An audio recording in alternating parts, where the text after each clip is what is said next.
কতদিন ইলিশ মাছ খাই না। আমার ইলিশ মাছ লাগতো কাকা। আরে বলে কি, এত রাতে ইলিশ মাছ নিতে এসেছ? বৃষ্টির সন্ধ্যায় গরম গরম ইলিশ ভাজা আর সাথে খিচুড়ি, আহা, সে কি স্বাদ! কতদিন ইলিশ মাছ খাই না। ইলিশ মাছটা আমাকে দে, না হলে এর বদলে তোকে চিবিয়ে খাবো।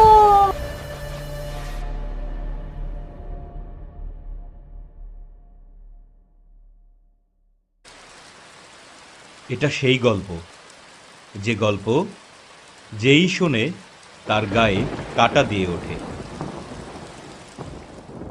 বজলু কাকা নুরুর চায়ের দোকানে যাওয়ার জন্য ভেতরে ভেতরে অস্থির হয়ে পড়েছিলেন, কিন্তু তার স্ত্রী একদমই পছন্দ করছিলেন না যে তিনি আজ রাতে বাইরে যাবেন। তবুও বজলু কাকা কোনোভাবে স্ত্রীকে বোঝালেন আর চায়ের দোকানের দিকে রওনা হলেন। সেখানে তার কয়েকজন সঙ্গী অপেক্ষা করছিল। যদিও বয়সে তারা তার চেয়ে ছোট, তবুও বজলু কাকা তাদের সঙ্গেই উঠা বসা করতে পছন্দ করতেন। মহিন আর রাজু, এরাই বজলু কাকার আসার জন্য অনেকক্ষণ ধরে নুরুর চায়ের দোকানে অপেক্ষা করছিল। আরে কাকা কই গেল আজকা? কাকারে সারা এখন আর একা বইতেই ভাল লাগে না। ঠিক কইছস রাজু, এই সময় তো কাকার চলে যাওয়ার কথা।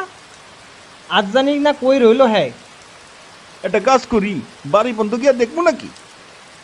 আমি কিন্তু যাইতাছি না। আগের বারের কথা মনে আছে কি হয়েছিল? কাকি কত রাইগা গেছিল। তাইলে আর কি, আজ বুঝলু কাকারে ছাড়াই আড্ডা দিতে হইব। এরই মাঝে হঠাৎ বজলু কাকাকে আসতে দেখা গেল। ওই দেখ, কাকা চইলা আইছে। আরে হ্যাঁ, এ তো বুঝলু কাকাই। আরে কাকা, আমরা তো ভাবছিলাম আপনি আসবেনই না। হ কাকা, এতক্ষণ আপনারে নিয়ে কথা হইতাছিল। আরে বৃষ্টির জন্য দেরি হয়ে গেল।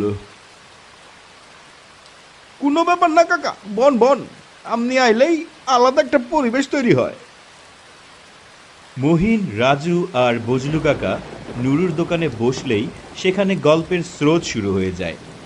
কিছুক্ষণের মধ্যেই চায়ের দোকানের পরিবেশ শান্ত হয়ে গেল।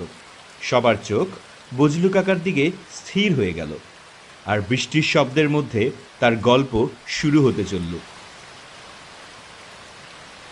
আইসকা কার পালা গল্প বলার? বুঝলা গেছেন কাকা, আজকা রবিবার, আজকা আমনেই গল্প শুনাইবেন। আচ্ছা, আজকা আমার পালা। আসলে আজকাল মাথাটা ঠিক কাজ করতেছে না। কোনো ব্যাপার না কাকা, কন কন, আজ তো একেবারে আলাদা পরিবেশ। হ্যাঁ হ্যাঁ, বলছি বাবা বলছি। এই গল্পটা সেই সময়ের, যখন আমার বয়স প্রায় 17 বছর। তখন আমার মাছ খেতে খুব ভালো লাগতো। মাছ বলতে মাছের রাজা, ইলিশ মাছ। বৃষ্টির সন্ধ্যায় গরম গরম ইলিশ ভাজা আর সাথে খিচুড়ি, আহা, সে কি স্বাদ!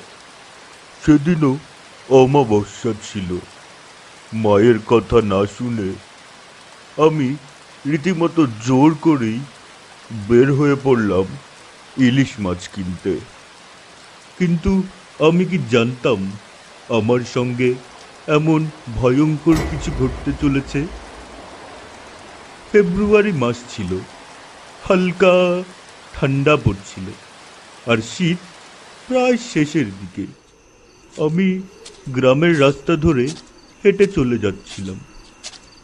তখনই পথে আমার স্কুলের এক বন্ধুর সাথে দেখা হয়ে গেল। ওকে দেখে আমি থেমে গেলাম। আরে বুঝলু, এই সন্ধ্যাবেলা কই যাচ্ছিস? আজ হঠাৎ ইলিশ মাছ খেতে ইচ্ছে করলো, তাই কিনতে যাচ্ছি। আরে বাহ, একলাই খাবি? নিজের ভাইকে খাওয়াবি না? আরে কি বলছিস, বাড়ি চল, খাওয়াবো। আরে না না না, আমি তো মজা করছি। স্কুল আসিস নি কেন আজ? আরে দোস্ত, আজকে মাঠে কিছু কাজ ছিল। বাবা একটু শহরে গিয়েছিল তো, তাই একা আমাকেই সব সামলাতে হয়েছে। কাল আসবো রে। ও, কাল আসিস। কাল সবার আসা কিন্তু জরুরি। কেন, কালকে কি আছে? কাল পিজু স্যার সিটি পরীক্ষা নিব, কাল আসতেই হইব। হায় হায়, আমি তো কিছুই পড়িনি। আরে ভাই, আমি বা কি পড়ছি? কোন বিষয়ে সিটি পরীক্ষা নিবে? গল্প করতে করতে আমি ভুলে গিয়েছিলাম যে মা বাড়িতে আমার জন্য অপেক্ষা করছে। আমি ইমরানের সঙ্গে গল্পে মেতে গেলাম আর স্কুলের ব্যাপারে জিজ্ঞাসা করতে লাগলাম। দেখতে দেখতে রাত হয়ে গেল। হায় হায়, এত তাড়াতাড়ি রাত হয়ে গেল? আরে এই সময় দিন তো খুব তাড়াতাড়ি শেষ হয়ে যায়। ঠিক আছে ভাই, কাল স্কুলে দেখা হবে। ঠিক আছে বন্ধু, কাল স্কুলে দেখা হইব। আমি সেখান থেকে তাড়াতাড়ি মাছের দোকানের দিকে রওনা দিলাম। চারপাশে শুধু অন্ধকার। আমি ভয় পেতে লাগলাম। না জানি মা এখন কি বলবেন, এত দেরি করে ফেললাম। ধীরে ধীরে ঠান্ডার অনুভূতিও আরো বাড়তে লাগলো। যখন আমি মাছের দোকানে পৌঁছালাম, দেখলাম দোকান বন্ধ হয়ে গেছে। রাত অনেক হয়ে গিয়েছিল, প্রায় 8টা। আর গ্রামে তো 8টা মানেই খুব গভীর রাত। চারপাশে অন্ধকার আর অন্ধকার। আমার হাতে টর্চও নেই, আর এদিকে দোকানও বন্ধ হয়ে গেল। এখন কি করি? খাওয়ারও খুব ইচ্ছে করছে। একটা কাজ করি, মাছওয়ালার বাড়িতেই যাই, কাছেই তো। আমি দ্রুত পা বাড়ালাম, কিন্তু গ্রামের এই অন্ধকার রাস্তা হঠাৎ আরো ভয়ঙ্কর লাগতে শুরু করলো। দোকান থেকে যত দূরে এগোতে লাগলাম, ততই কেমন একটা আওয়াজ শুনতে পেলাম। কুবের কাকা, ও কুবের কাকা। কিছুক্ষণ পরে দোকানদার কাকা বাইরে বেরিয়ে এলেন। কিছুক্ষণ আমার দিকে খুব মন দিয়ে তাকিয়ে রইলেন, যেন তার চোখে কিছু লুকানো ভয় বা চিন্তা ছিল। তারপর আমার কাছে এলেন তিনি। কি হয়েছে বাবা, এত রাতে ডাকছো কেন? আমার ইলিশ মাছ লাগতো কাকা। আরে বলে কি, এত রাতে ইলিশ মাছ নিতে এসেছো? হ্যাঁ কাকা, কিন্তু অনেক দেরি হয়ে গেল। আপনার দোকানে গিয়েছিলাম, দেখলাম দোকান বন্ধ। হ্যাঁ, সেটা তো আমি সন্ধ্যা 6টাতেই বন্ধ করে দিয়েছিলাম। তোমার বাবা কোথায়? বাবা শহরে একটা কাজে গেছেন। আচ্ছা, এলে বলে দিও একবার এসে আমার সঙ্গে দেখা করে যেতে। ঠিক আছে কাকা। বাবা, ইলিশ মাছ তো কাটা নেই, রান্না করা আছে। আমি টিফিন বাটিতে করে নিয়ে আসছি। আরে না কাকা, থাক। আরে বাবা, এত দূর থেকে যখন এসেছো, নিয়ে যাও। তুমি এখানেই দাঁড়াও, আমি আনছি। ঠিক আছে কাকা। কুবের কাকা ভেতরে গেলেন আর আমার জন্য রান্না করা গরম গরম ধোয়া ওঠা ইলিশ মাছ টিফিন বাটিতে করে নিয়ে এলেন। বাবা, এত রাতে যাবে? আবহাওয়া অনেক খারাপ হয়ে যাচ্ছে। হ্যাঁ কাকা, আকাশ অন্ধকার হয়ে আসছে, ঝড় আসতে পারে। তবুও যেতে তো হবেই, ঘরে মা অপেক্ষা করছে। কাল ভোরে যেও, এত রাতে বাইরে যাওয়াটা ঠিক হবে না। কাকা চাইছিলেন আমি সেখানেই থেকে যাই। হায়, সেদিন যদি আমি কাকার বাড়িতেই থেকে যেতাম, তাহলে হয়তো আমার সঙ্গে এসব কখনো হতো না। কিন্তু তখন আমার মায়ের কথাই বেশি মনে পড়ছিল, যিনি বাড়িতে আমার জন্য অপেক্ষা করছিলেন। ধীরে ধীরে আবহাওয়া আরো খারাপ হতে লাগলো। বৃষ্টির ফোঁটাগুলো ভারী হয়ে মাটিতে পড়ছিল, আর হাওয়ায় একটা অদ্ভুত ফিসফিসানি চলছিল, যেন কেউ আমার পেছনে হাঁটছে। আমি দ্রুত একটা গাছের নিচে দাঁড়ালাম। হে আল্লাহ, এবার তো কাদা হয়ে সব রাস্তা নষ্ট হয়ে যাচ্ছে। এখন বাড়ি যেতে অন্য রাস্তা ধরতে হবে। আমি বৃষ্টি থামার অপেক্ষা করতে লাগলাম। অনেকক্ষণ অপেক্ষা করার পর বৃষ্টি থেমে গেল। ততক্ষণে রাত অনেক গভীর হয়ে গিয়েছে। আমার সময়ের ধারণা ছিল না, আর গ্রামে সবাই নিজেদের বাড়িতে। আমার ভেতরে ভেতরে ভয় বাড়তে লাগলো, যেন কিছু অঘটন ঘটতে চলেছে।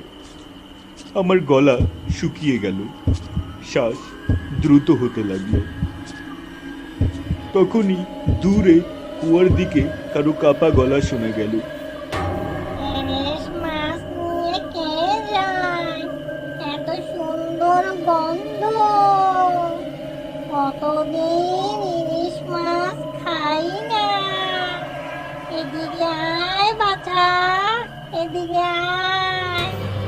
প্রথমে আমার মনে হলো ওইদিকে যাওয়া ঠিক হবে না, কিন্তু তারপর মনে হলো যদি কেউ বিপদে পড়ে থাকে। আমি ধীরে ধীরে কুয়োর দিকে এগুলাম। সেখানে যে দৃশ্য দেখলাম তাতে আমার পায়ের তলা থেকে মাটি সরে গেল। এক মাথাহীন দানব কুয়োর ভেতরে সাঁতার কাটছে। আমার আত্মা কেঁপে উঠল। কি সুন্দর ইলিশের গন্ধ! আমি সঙ্গে সঙ্গে সেখান থেকে দৌড় দিলাম। যত জোরে পারি দৌড়ালাম। রাতের অন্ধকারে রাস্তা একেবারেই পরিষ্কার দেখা যাচ্ছিল না। আমি শুধু দৌড়াচ্ছিলাম। দৌড়াতে দৌড়াতে আমি জঙ্গলে পৌঁছে গেলাম। মনে হচ্ছিল আজই আমার শেষ রাত। সেই দানবটা আমার সামনে এসে গেল। তার মাথা কাটা আর দৃষ্টি যেন আমার প্রাণ নিয়ে নিবে। এক পিস ইলিশ মাছ দিয়ে যা। কতদিন ইলিশ খাই না। আমি সঙ্গে সঙ্গে সেখান থেকে দৌড় দিলাম। যত জোরে পারি দৌড়ালাম। রাতের অন্ধকারে রাস্তা কিছুই পরিষ্কার দেখা যাচ্ছিল না। আবার সেই দানবটা আমার সামনে এসে গেল। তবে এবার মাথা কাটা না, মাথাটা জায়গা মতোই আছে। এত নৃশংস, বিভৎস, বলে উঠল, কতদিন ইলিশ মাছ খাই না। ইলিশ মাছটা আমাকে দে, না হলে এর বদলে তোকে চিবিয়ে খাবো। ভয়ে আমার হাত থেকে টিফিন বাটি সেখানেই পড়ে গেল। আর আমি সমস্ত শক্তি দিয়ে বাড়ির দিকে দৌড়ালাম। ইলিশ!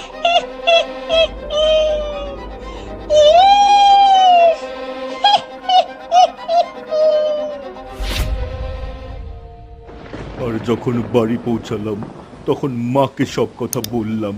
এটা শুনেই মা কেঁদে ফেললেন। সেদিনের পর আর কখনো রাতে আমি ইলিশ মাছ আনতে যাইনি। কাকা, সেদিন আপনার ভাগ্য ভালো ছিল। ভাগ্যের জন্যই ধন্যবাদ যে সেদিন টিফিন আমার হাতে ছিল। না হলে হয়তো সেই দানব আমাকেই খেয়ে ফেলতো। আপনি আমারে ভালো একটা জিনিস শিখাইলেন। অমাবস্যার রাইতে ইলিশ মাছ খাইতে নাই। এই কথা কখনো ভুলো না, আর তোমাদের সন্তানদেরকেও বুঝিয়ে বলবে। কাকা, সেই দানব কি অহনো আমাকে গ্রামে আছে? আজ পর্যন্ত আমি রাতে কখনো আর ওই রাস্তায় যাই না। কাকা, একবার চলেন না, দেখা আসি সত্যি কি ওইটা এখনো আছে? আরে না না, মরতে যাবা নাকি? আমি ওই দিকে যাচ্ছি না। কাকা চলেন না, আজ তো আমরা তিনজন। দুজনেই যেতে জেদ করতে লাগলো। ঠিক আছে, চলো বৃষ্টি থামার অপেক্ষা করি, তারপর যাই। প্রশ্ন একটাই ছিল, সত্যি কি সেই দানব আজও ওখানে আছে?